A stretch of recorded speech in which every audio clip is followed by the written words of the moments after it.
Well, morning campers. That was quick. Well, today, what's in store today? I ended up going from the Owens Creek Trailhead to Pinto Lake number 2 campground. I was trying for east, but it was another 2 miles. I didn't want to do it, and there's nobody here anyway, so it didn't matter. So that's what I did yesterday. And then today we are going from Pinto campground number 2 to Boulder, I think it is, which is a shorter day than yesterday. Let's hope so. And we'll see how it goes. But like I said, it was a tough day yesterday. It was and I didn't even sleep that well last night. I just kept waking up. I felt cold, although I wasn't really cold. Like I'd feel my nose, it was like freezing. I'd be like, oh, but I really wasn't cold. I don't know. I think I was just one of those days. But I'll give you a little look at this campsite. So this was like, looks like it was used for horses. Looks like somebody that had horses was coming here, and they got this little setup. I mean, it's it's kind of typical of these type of campgrounds, and it's public lands, right? So it's it's all good. Yeah. And then I just had my tent pitched. Just right there. Yeah, so I mean, it was a good night. Apart from I really didn't sleep that well. Yeah, but it was a good night, actually. I mean, I did sleep. I just kept waking up. And then I'd be like, oh. But, I gotta tell you, my calf, I think it is getting better. Although I am taking quite a bit of ibuprofen. But it is starting to feel better. So, and the other thing is, I think I'm going to lose my right big toenail. I have never, ever had that happen to me before. But I don't know. I don't even know what happened. But it looks like it's coming off. Because it's all like black and blue underneath the toenail and stuff. And yeah, I think I'm going to lose it. I don't know what happened to it. I don't know why. Never had that happen to me before. So yeah, that's the other update. It's not one thing, it's another, eh? Anyway, better get on the road. Talk to you later. Oh, just left camp. River crossing. I forgot, I was just thinking about something. Yesterday it reminded me of going through the Gila. I don't know how many times I crossed all kinds of water. And all that struggles up on Owen Creek reminded me of the Bob Marshall Wilderness when all the blowdowns and they hadn't cleared anything. That's exactly what it was like. I was kind of glad that I'd already experienced that because, it kind of gives you confidence. Oh yeah, I can do this. Yeah, it's a pain, but yeah, I can do it. Well guys, we got good trail. We can see the trail. And there's a few, the odd, one blowdown, that's not a big deal for me. That's like, just step over it, go around it, no problem. But there is one problem. It's all downhill. So guess what? Sometime shortly, I'll be going back uphill. Up, down, up, down. One thing I wanted to say, I've often thought about it, well, since I've been out hiking here. So, I was hiking with Fluffy and Roadwalk. They like to get up early, right? And don't get me wrong, I understand it. There's merit in it, But it was like they got up really early, like before, just before first light. And as we got further south and the days got shorter, we kind of had to do that. But I don't really like getting up early. And the other thing is I don't like to rush in the mornings. I'm just getting over a log. You know, I like to kind of sort of like take my time, get myself organized for the day, sort of thing, and then, you know, then we would stop for breakfast like a couple hours later. I was like, you know, I always thought, well, we could have just had breakfast before we left. But anyway, it's just a different way of doing things. But it's just funny when I wake up in the morning. I'm like, oh, should I get up? Oh yeah, I should get up. I didn't do too bad this morning. I got up like at 6, so I thought that was pretty good for me. Anyway, just something I thought I'd share with you guys. Oh, and I haven't said this yet. Hi, Fluffy and Roebuck. Yeah, it's been a bit of a struggle. But those guys both know. I'm still in contact with them, and they both know I'm doing this, so yeah, I just wanted to say hi. But anyway, talk to you later. Well, here we go. Pinto Lake. Pretty nice. Big lake too. Big. You can't even see it. Let's look, you can see across there. Goes all the way, excuse me, goes all the way down there. Yeah, it's a big lake. Yeah. Wonder if there's any fish in there.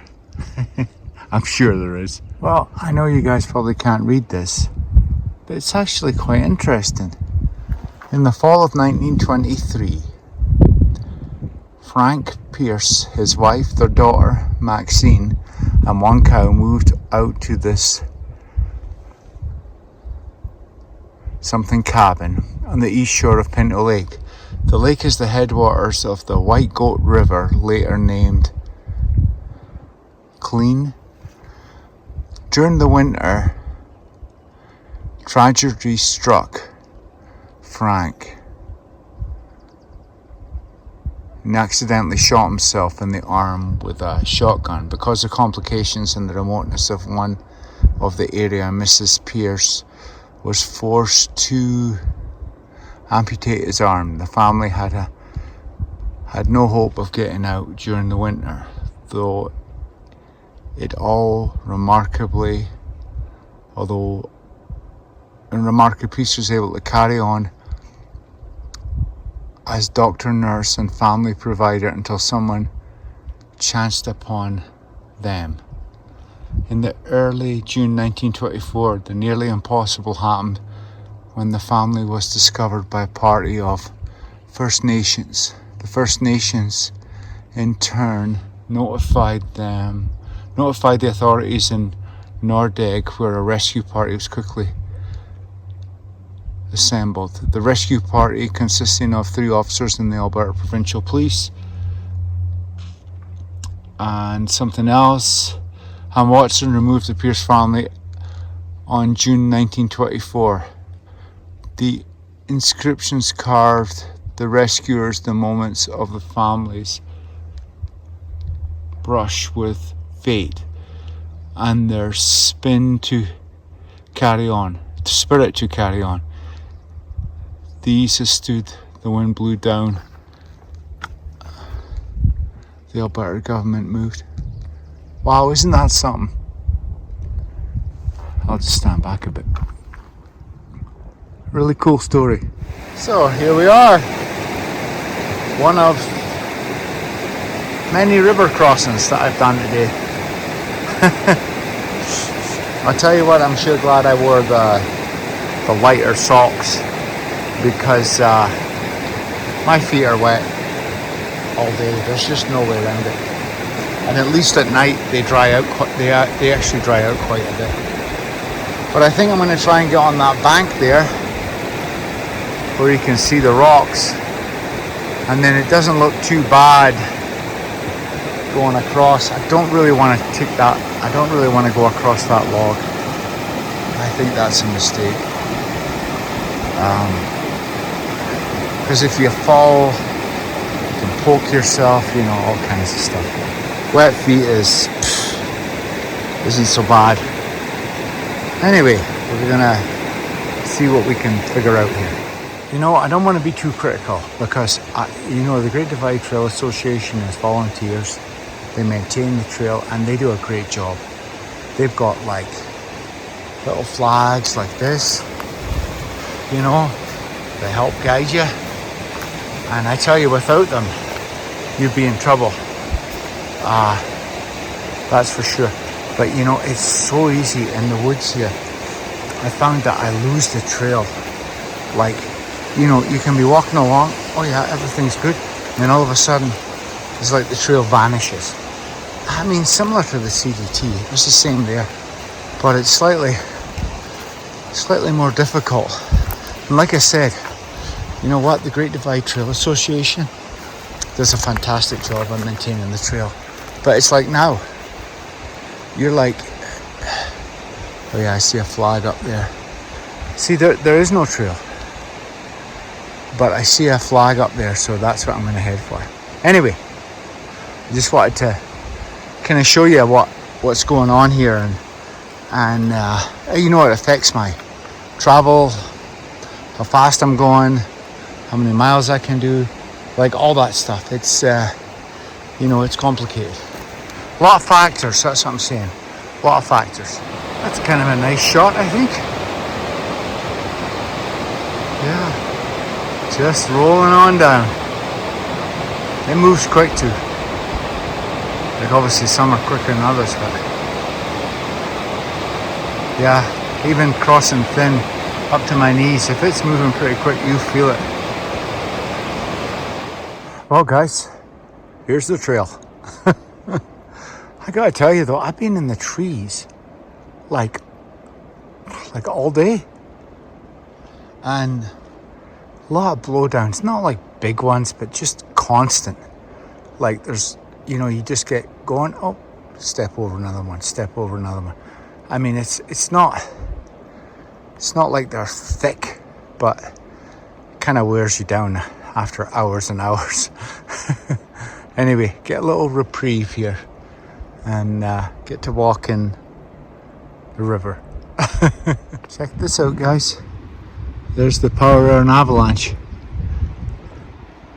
Just snaps those trees over like matchsticks. Crazy. You know what I don't get? Why do they always have to fall on the trail? Like, can't you fall like the other way?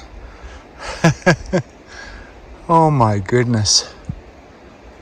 Well, let's see how we go. Well, I hope you can hear me. So, this is what it's looking like. Over there, I don't know if you can see that flag fluttering. That's where I'm meant to get to. And then I have to somehow, where all that water's coming down, I have to get through there. And I'm sure as heck not going up there, because if I slip, I'm straight in there. So I'm not sure. I don't want to go all the way across there. I know what the map says. The map says I actually follow that round. That looks like it's just too, doesn't look like I can do that. Look at all the avalanche damage up there. Could wait till the morning maybe. Yeah, I don't think that's a good idea. Not right now. Maybe try in the morning, see what it looks like. I think that's what I'm gonna do.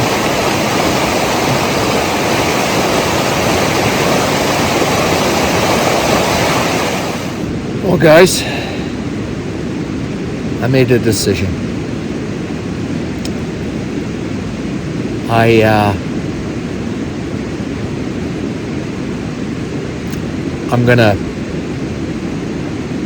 I'm not going any further. And actually, there's a bunch of reasons for that.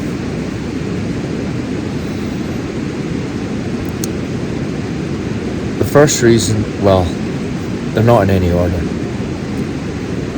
I thought I was losing the nail on my big toe. I don't know what's happened to it, but it doesn't look good. I actually heated up a safety needle because there was so much pressure under the nail. I don't know what I did to it.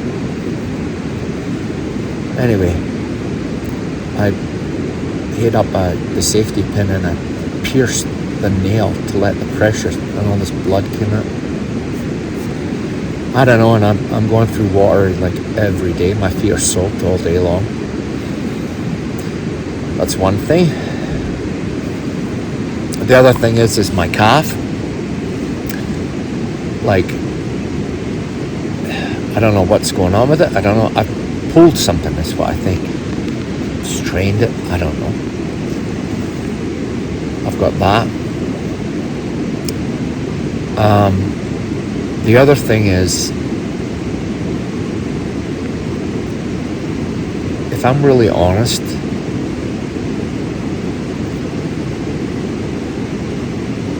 I've been pushing the envelope of safety here.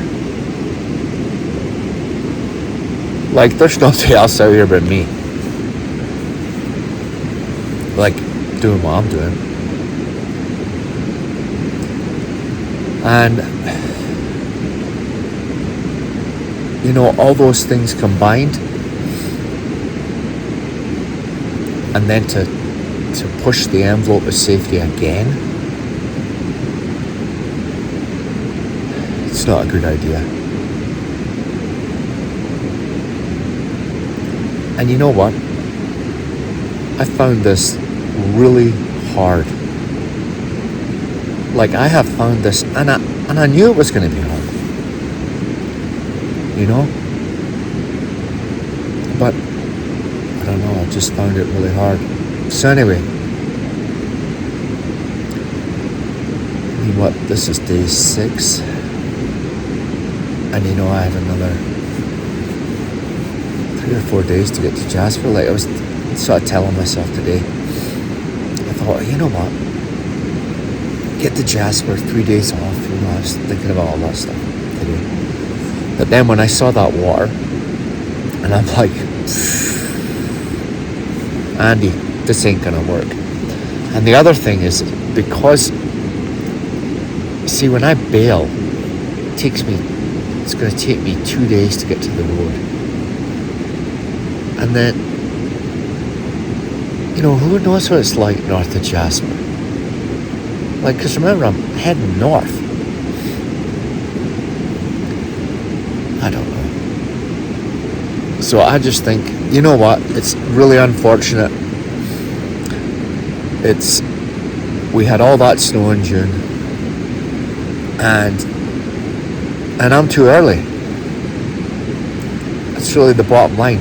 Along with all these other little things that are going on. I'm just too early. So I'm going to bail. And because I think it's the right thing to do. As hard as that is for me to admit. Because, you know, I'm pretty persistent. And I don't like giving up. But I think that's the right call. So now, because, you know, that's the other thing. This is a remote trail. So, for me, for where I am right now, I'm right next to Cataract Creek. It's going to take me 2 days to get to the highway. That's just to get to the highway. So anyway, that's the plan. So I'm going to retrace my steps back to Pinto Lake. I showed you that. That's where that sign was and stuff. Well, that's going to take me most of the day. And then I'll stay the night there. and then I'm 20 miles from the highway. It's going to take me a full day to get to the highway, for sure. So it's at least 2 days to get to the highway. So that's what it takes to get out of here. You know, and it's not an emergency. Like, I'm not going to call for, you know, somebody to come and get me. That would be wrong. I got myself here. I need to get myself out. And that's what I'm going to, so at least what I'm going to try and do. So yeah, pretty upset. But I phoned my mum, right? Because this is the reason I'm doing these videos, really, is for her. And my friends and family. That's what it's about. Anyway, it was ringing in my head today. My mother's advice was, don't take any chances. You know what? I've been taking nothing but chances. I mean, sometimes it's been okay, right? A lot of the time it's okay. But then you come across these things. You know, I turned back because of that cornice, but I couldn't get over it. And I couldn't go around it. And then I went up those other two, although I didn't go up them. I went kind of around them, on them a little bit. Not on the actual cornice, but just kind of where it was snowy. You know, river crossings where the trekking poles are vibrating because of the speed of the water. You know. And, yeah. So, you know what? Like I said, I've been pushing that envelope. And, you know, remember, I'm here on my own. And, you know, so I don't want to put anybody else in danger or anything like that, because I'm dumb enough or too stubborn or too proud, whatever, to say, yeah, you know what, Andy, this ain't a good idea. You got little niggly problems. You're not 100%, like between your big toe and your thigh, which is kind of crazy, you know. And you're out here and the conditions are not good. And yeah, you're going to keep going just so you can put somebody else in danger? No, I'm not doing that. Nope.